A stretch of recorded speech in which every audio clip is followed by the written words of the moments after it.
ലിറ്റർജിയിൽ അവർ പ്രസംഗത്തെക്കാട്ടിയും കൂടുതൽ അവർ പറയുന്നത് പാടുന്നത് പാട്ടാണ്.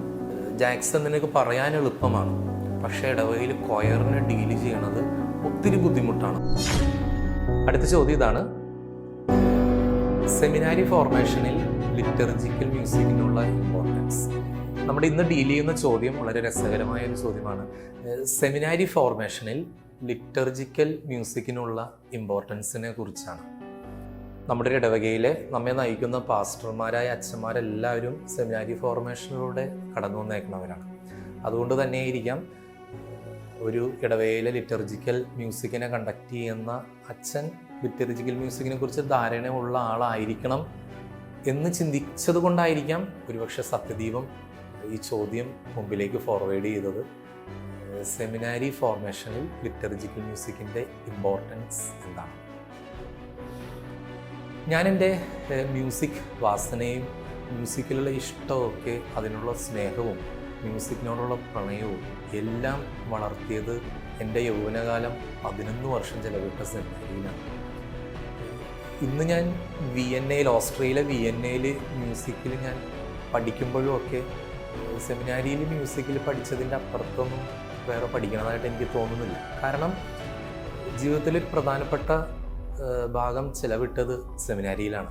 11 വർഷക്കാലം സെമിനാരിയിൽ തന്നെയാണ് മ്യൂസിക്കിനോടുള്ള ഇഷ്ടം കൂടിയതും കൂട്ടുകാരായിട്ട് സൗഹൃദം ഉണ്ടായതും മ്യൂസിക്കിന് വേണ്ടി വഴക്കിട്ടതും ഒക്കെ ഈ സമയത്ത് ഓർമ്മയിൽ വരികയാണ്. ഈ ചോദ്യം ഡീൽ ചെയ്യുന്ന സമയത്ത് മ്യൂസിക്കിന് വേണ്ടി ഉറങ്ങാതിരുന്ന രാത്രികൾ, പഠിച്ചു കൂട്ടിയ പാട്ടുകൾ, എഴുതി കൂട്ടിയ ലൈബ്രറി, ഡയറിയിൽ എഴുതി കൂട്ടിയ വരികൾ, ഇതൊക്കെ ഈ സമയത്ത് ഇങ്ങനെ തെളിഞ്ഞു വരികയാണ്. 11 വർഷക്കാലം.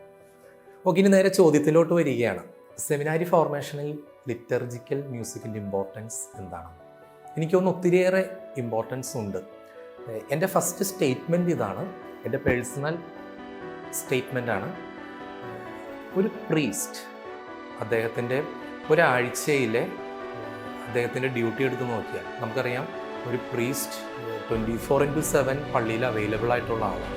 ഒരാഴ്ചയിൽ 7 ദിവസവും. നമ്മൾ യൂറോപ്പിലോട്ടൊക്കെ ചെന്ന് കഴിഞ്ഞ് കഴിഞ്ഞാൽ എല്ലാ വൈദികർക്കും ആഴ്ചയിൽ 1 ദിവസം പെർഫെക്റ്റ്ലി അവർക്ക് അവധിയാണ്. പക്ഷെ നമ്മുടെ നാട്ടിൽ 1 ദിവസം പോലും അവധിയില്ലാണ്ട് കംപ്ലീറ്റ്ലി അവരുടെ ജോലിയല്ല, അവരുടെ സർവീസ് ചെയ്യുന്നത് പ്രീസ്റ്റാണ്. അവർക്ക് 1 ദിവസം പോലും അവധി ഉണ്ടാകാറ്. ആ അവധി, അവരുടെ ആ ഒരു സർവീസ് ടൈമിൽ ലിറ്റർജിയിൽ അവർ പ്രസംഗത്തെക്കാട്ടിയും കൂടുതൽ അവർ പാടുന്നത് പാട്ടാണ്. പക്ഷെ സെമിനാരിയിൽ ഏറ്റവും കൂടുതൽ ക്ലാസ് ഉള്ളത് പ്രസംഗം പഠിക്കാനാണ്. ഏറ്റവും കൂടുതൽ ബ്രദേഴ്സ് ടൈം സ്പെൻഡ് ചെയ്യണത് എങ്ങനെ അവരുടെ പ്രസംഗകല വർദ്ധിപ്പിക്കാമെന്നുള്ളതിലാണ്. സെമിനാരി പ്രൊഫസേഴ്സ് ഒത്തിരിയേറെ വിഷയം പഠിക്കുമ്പോഴും ഇതിൻ്റെ ഇടയിൽ ഇമ്പോർട്ടൻ്റ് ആയിട്ട് സെമിനാരിയിൽ തിയോളജി ടൈമിലൊക്കെ പഠിക്കുന്ന ഒരു സബ്ജക്റ്റാണ് റെറ്ററിക് അല്ലെങ്കിൽ ഹോമിലി, പ്രസംഗകല എങ്ങനെ വളർത്താമെന്നുള്ളത്. പക്ഷേ ഒരു ലിറ്റർജിക്കൽ മ്യൂസീഷ്യനെ വളർത്താൻ സാധിക്കുന്ന ഒരു കോഴ്സ് സെമിനാരിയിൽ ഉള്ളതായിട്ട് എനിക്ക് വളരെ സംശയമാണ്. മ്യൂസിക്കിൽ കഴിവുള്ള പ്രീസ്റ്റ് കാൻഡിഡേറ്റ്സ് അല്ലെങ്കിൽ ബ്രദേഴ്സ് അവരുടെ കഴിവുകൾ സെമിനാരിയിൽ വളർത്തുന്നുണ്ട്. അതിന് നല്ല സ്കോപ്പ് സെമിനാരിയിലുണ്ട്. പക്ഷെ ഒരു പാസ്റ്റർ, ഏതൊരു വൈദികനും ലിറ്റർജിക്കൽ മ്യൂസിക്കിനെ കുറിച്ച് അറിഞ്ഞിരിക്കേണ്ടതായ കാര്യങ്ങൾ സെമിനാരിയിൽ പഠിക്കുന്നുണ്ടോ എന്ന് വെച്ച് കഴിഞ്ഞാൽ എനിക്ക് വളരെ ഏറെ സംശയമാണ്. നമുക്ക് തന്നെ നോക്കാം. ഒരു പ്രീസ്റ്റ് ഏറ്റവും അധികം പ്രസംഗം ചിലപ്പോൾ ഒരു ഞായറാഴ്ച മാത്രമായിരിക്കാൻ പറയുന്നത്, ഞായറാഴ്ച മാത്രം. ഇനി ചില വൈദികരെങ്കിലും എല്ലാ ദിവസത്തെയും കുർബാന മധ്യേ ചിലപ്പോൾ 1 മിനിറ്റ് ചെറിയൊരു ഇൻപുട്ട് അന്നത്തെ സുവിശേഷത്തെ സംബന്ധിച്ച് കൊടുക്കാറുള്ളൂ. എളുപ്പമല്ല, അതിന് ഒത്തിരിയേറെ പ്രിപ്പറേഷൻ ആവശ്യം. പക്ഷെ എന്നാലും ഇതൊക്കെ കമ്പയർ ചെയ്ത് നോക്കിയാലും പാട്ടാണ്, മ്യൂസിക്കാണ് ഒരു അച്ഛനെ ഏറ്റവും അധികം ഡീൽ ചെയ്യുന്നത്. നമുക്ക് ഉദാഹരണം നോക്കാം. ഞായറാഴ്ചത്തെ കുർബാന തന്നെ നോക്കാം. ഒരച്ഛന് ഏറ്റവും കുറഞ്ഞത് 2 കുർബാനയും ഉണ്ടാകാം. 2 പാട്ട് കുർബാനയാണ്. 2നും പാടേണ്ടി വരും. അച്ഛനെ സപ്പോർട്ട് ചെയ്തുകൊണ്ട് വേറെ ആർക്കും ആ പാട്ടുകൾ പാടാൻ പറ്റില്ല. അച്ഛൻ തന്നെ പാടണം. ഇനി സാധാരണ ദിവസങ്ങളിൽ നോക്കിക്കഴിഞ്ഞാൽ മിക്ക ദിവസങ്ങളിലും മരിച്ചവർക്ക് വേണ്ടിയുള്ള തിരുക്കർമ്മങ്ങളായിരിക്കും. അതിനൊക്കെ അവർ പാട്ട് പാടണം. പ്രത്യേകിച്ച് സീറോ മലബാർ ലിറ്റർജിയിലും മലങ്കര ലിറ്റർജിയിലോട്ടും വന്നു കഴിഞ്ഞാൽ ഒത്തിരിയേറെ ഇടദിവസങ്ങളിലടക്കം പാട്ട് പാടണം. ലാറ്റിൻ ലിറ്റർജിയിലാണെങ്കിലും പാടാൻ ഒത്തിരി ഉണ്ട്. പക്ഷെ ഇത് സെമിനാരിയിൽ ഒരു പരിശീലനം കിട്ടുന്നുണ്ടോ എന്ന് ചോദിച്ചാൽ സംശയമാണ്.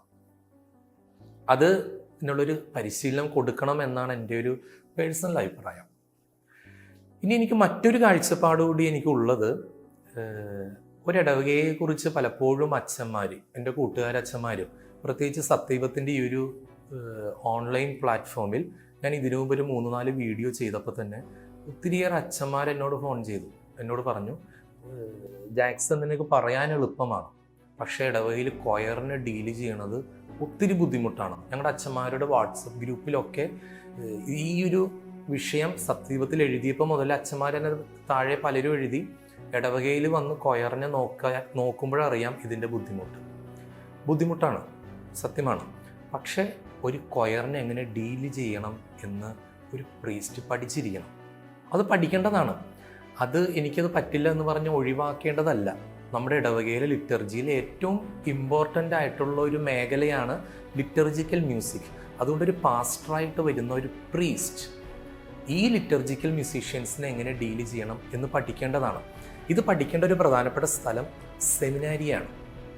അതുകൊണ്ട് ഒരു മ്യൂസീഷ്യനെ നർച്ചർ ചെയ്യാനെക്കാട്ടിയും കൂടുതൽ സെമിനാരിയിൽ ലിറ്റർജിക്കൽ മ്യൂസിക്കിൽ പഠിപ്പിക്കേണ്ടത്. ഞാൻ പറയുന്ന ടൈം ഒന്നും കൂടി ഞാൻ ക്ലിയർ ചെയ്ത് പറയുകയാണ്. സെമിനാരി പ്രൊഫസർമാർ അല്ലെങ്കിൽ സെമിനാരി പരിശീലനവുമായിട്ട് ബന്ധപ്പെടുന്ന ഏതെങ്കിലും ഒരു വൈദികനോ മെത്രാനോ ഞാനീ പറയുന്ന കാര്യത്തിൽ നിന്നും ഒരു എൻലൈറ്റ്മെൻറ്റ് ഉണ്ടായാൽ എനിക്ക് ഒത്തിരി സന്തോഷമാണ്. ഒരു മ്യൂസീഷ്യനെ സെമിനാരിയിൽ നർച്ചർ ചെയ്യണം എന്നല്ല ഞാൻ പറയുന്നത്. മറിച്ച് ഇടവകയിൽ ചെല്ലുമ്പോൾ ലിറ്റർജിക്കൽ കൊയർ ഗ്രൂപ്പിനെ എങ്ങനെ ഡീൽ ചെയ്യണമെന്ന് അവരെ സെമിനാരിയിൽ പഠിപ്പിക്കണം. അതിൻ്റെ ക്ലാസ് ഒരു പ്രീസ്റ്റ് ഒന്ന് ക്ലാസ് കൊടുക്കണമെന്ന് നിർബന്ധമില്ല. നമ്മുടെ രൂപതകളിൽ വർഷങ്ങളായിട്ട് ദേവാലയ സംഗീതവുമായിട്ട് ബന്ധപ്പെടുന്ന അൽമായരുണ്ട്. അവരെ കൊണ്ടൊന്ന് ക്ലാസ് കൊടുക്കാവുന്നതാണ്. ഉദാഹരണമായിട്ട് പറയുകയാണെങ്കിൽ, ഒരിടവകയിലെ ഒരു തിരുനാൾ വരികയാണ്. ഒരു തിരുനാളിന് നാം സെലക്ട് ചെയ്യേണ്ട പാട്ടുകൾ എന്തൊക്കെയാണ്, എത്ര പേര് പാടണം, എന്തൊക്കെ ഇൻസ്ട്രുമെൻറ്റ്സ് വേണം, ഇതൊക്കെ കൊയറുകാർ പറയുമ്പോൾ വികാരിയച്ഛന് ഒരു ധാരണയില്ലാണ്ട് ഇതിനോടെല്ലാം ഓക്കെ അല്ലെങ്കിൽ നോ എന്ന് പറയുന്ന ഒരു വ്യക്തിയാകരുത്. എല്ലാത്തിനെക്കുറിച്ചും ഒരു കാഴ്ചപ്പാടും ഉണ്ടായിരിക്കണം. എന്താണ് ഒരു കോറൽ സിംഗിങ് എന്ന് പറയുമ്പോൾ അച്ഛൻ പാടി പഠിപ്പിക്കണമെന്ന് അർത്ഥമില്ല, പക്ഷെ എന്താണത് എന്ന് തിരിച്ചറിയാനായിട്ട് സാധിക്കണം. ഇനി ഒരു കൊയർ മെമ്പർ എന്ന് പറയുകയാണ്, നമുക്ക് 10 വയലിൻ വേണം. അപ്പോൾ ആ വികാരിയച്ഛന് പറയാൻ പറ്റണം, നമ്മുടെ പള്ളിയിലെ വലിപ്പം അനുസരിച്ച് നമുക്കൊരു 4-5 വയലിൻ്റെ ആവശ്യമുള്ളൂ, കാരണം നമുക്കൊരു 5 പാട്ടുകാരേ ഉള്ളൂ. ഇത് പറയാൻ പറ്റണം എന്നുണ്ടെങ്കിൽ ആ വൈദികനെ എങ്ങനെ ഒരു കൊയർ അറേഞ്ച് ചെയ്യാം എന്ന് പഠിക്കണം. അതിനൊരു മ്യൂസീഷ്യൻ ആകണമെന്ന് ആഗ്രഹമില്ല, ലിറ്റർജിക്കൽ മ്യൂസിക്കിനോടൊരു ഇഷ്ടമുണ്ടായാൽ മതി. അപ്പോൾ ഈ ഒരു ടെക്നിക്കാലിറ്റിയെക്കുറിച്ച് എങ്ങനെ ഇത് ഒന്ന് അറേഞ്ച് ചെയ്യാമെന്ന് നാം സെമിനാരിയിൽ പഠിക്കണം. അത് സെമിനാരിയിലെ പാസ്റ്ററൽ തിയോളജിയുടെ ഒരു ഭാഗമായിട്ട് മാറ്റേണ്ടതാണ്. പലപ്പോഴും പാസ്റ്ററൽ തിയോളജിയിൽ സെമിനാരിയിൽ ഞങ്ങൾ ഒത്തിരിയേറെ വിഷയങ്ങൾ പഠിക്കാറുണ്ട്, പക്ഷേ ഈ ഒരു സംഭവം പഠിക്കാറില്ല. അപ്പം അത് ഏതൊരു വൈദികനും ഇടവകയിൽ വരുമ്പോൾ പ്രയോജനപ്പെടും. ഇനി ഇടവകയിൽ സൗണ്ട് സിസ്റ്റത്തെക്കുറിച്ച്, എന്താണൊരു മിക്സർ, എങ്ങനെയാണ് മിക്സർ ഉപയോഗിക്കേണ്ടത്, അതിനകത്തുള്ള നോബുകളൊക്കെ എന്തിനുള്ളതാണ്, ഇതൊക്കെ ഒരു പ്രീസ്റ്റ് അറിഞ്ഞിരുന്നു കഴിഞ്ഞാൽ നമുക്ക് നമ്മുടെ പ്രീസ്റ്റ്ലി മിനിസ്ട്രിയിൽ അത് ഒത്തിരിയേറെ ഹെൽപ്പ് ചെയ്യും. പേഴ്സണലി പോയിരുന്ന് മിക്സറിൽ നിന്ന് വർക്ക് ചെയ്യാനുമല്ല, അത് വരുന്നവരെ നമുക്ക് നല്ല രീതിയിൽ നമുക്ക് അവരെ സപ്പോർട്ട് ചെയ്ത് അവരെ ലീഡ് ചെയ്യാനായിട്ട് പറ്റും. അപ്പം അതുകൊണ്ട് സെമിനാരി പരിശീലനത്തെക്കുറിച്ച് പറയുമ്പോൾ എനിക്ക് തോന്നുന്ന ഒരു കാര്യം, സെമിനാരിയിൽ മ്യൂസീഷ്യന്മാർ അല്ലെങ്കിൽ മ്യൂസിക്കിൽ കഴിവുള്ള ഒത്തിരിയേറെ പ്രീസ്റ്റ്ലി കാൻഡിഡേറ്റ്സ് അവരുടെ മ്യൂസിക്കിൽ വളരുന്നുണ്ട്. ഞാനും വളർന്ന ആളാണ്. പക്ഷേ ദേവാലയ സംഗീതത്തിൽ അവരുടെ ഇടവകയിൽ വന്ന് ഒരു കൊയറിനെ എങ്ങനെ കണ്ടക്ട് ചെയ്യാമെന്ന് മറ്റ് സാധാരണ വൈദികർക്കും പഠിക്കാനായിട്ടുള്ളൊരു സാധ്യത സെമിനാരിയിൽ ഉണ്ടാക്കണം എന്ന് ഞാൻ പേഴ്സണലി ആഗ്രഹിക്കുന്നു. പ്രത്യേകിച്ച് വരാപ്പുഴ ഡയസിസിൽ നിന്നും മൺമറഞ്ഞു പോയ കൊർണേലിയസ് പിതാവ്, ആ പിതാവിനെ പണ്ട് ഒരിക്കൽ കാണാനുള്ള അവസരം ഉണ്ടായപ്പോൾ പിതാവ് പറഞ്ഞതാണ്, സെമിനാരിയിൽ ലിറ്റർജിക്കൽ മ്യൂസിക്കിനെ കുറിച്ച് പഠിപ്പിക്കണം, ഒരു മ്യൂസീഷ്യൻ ആവാനല്ല, ഇടവകയിലെ ദേവാലയ സംഗീതം വളരാനാണെന്ന്. അപ്പം അതുകൊണ്ട് സ്നേഹത്തോടെ ഈ ഒരു വിഷയം ഞാൻ ഓർമ്മിപ്പിക്കുന്നു.